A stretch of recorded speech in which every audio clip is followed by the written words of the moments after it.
తమిళ star హీరోలు తెలుగు మార్కెట్పై ప్రత్యేక దృష్టి పెట్టడం ఇటీవల కాలంలో మరింత పెరిగింది. ఇప్పటికే సూర్య, కార్తీ, ధనుష్, విశాల్ లాంటి ప్రముఖ నటులు తెలుగు దర్శకులు, నిర్మాతలతో సినిమాలు చేస్తూ రెండు భాషల ప్రేక్షకులను ఆకట్టుకుంటున్నారు. ఈ లిస్ట్లో ఇప్పుడు సింబు కూడా మళ్లీ చేరేందుకు సిద్ధమవుతున్నట్లు సినీ వర్గాల్లో చర్చ జరుగుతోంది.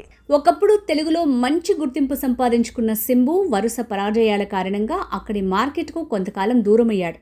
అయితే ఇటీవల ఆయన కెరీర్ మళ్లీ గాడిలో పడటంతో తెలుగు ప్రేక్షకులను టార్గెట్గా చేసుకుని కొత్త ప్లాన్స్ రెడీ చేస్తున్నట్టు తెలుస్తోంది. ప్రదీప్ రంగనాథన్ హీరోగా తెరకెక్కిన డ్యూడ్ మూవీతో డైరెక్టర్గా ఆకట్టుకున్న కీర్తీశ్వరన్ తన తదుపరి ప్రాజెక్టు కోసం సింబుతో చేతులు కలపనున్నట్టు సమాచారం. ఈ కథను విన్న సింబు వెంటనే గ్రీన్ సిగ్నల్ ఇచ్చినట్టు చెప్తున్నారు.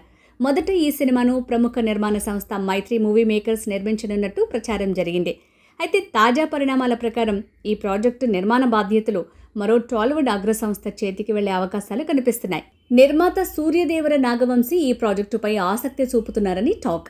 ఇదే సమయంలో సింబు ఇప్పటికీ మైత్రి మూవీ మేకర్స్కి కూడా ఒక సినిమా చేయాల్సిన కమిట్మెంట్ ఉన్నట్టు సమాచారం. ప్రస్తుతం మాత్రం కీర్తీశ్వరన్ దర్శకత్వంలో తెరకెక్కబోయే ఈ సినిమా ద్వారా సింబు మరోసారి తెలుగు మార్కెట్లో తన సత్తా చాటేందుకు సిద్ధమవుతున్నాడని చెప్పాలి.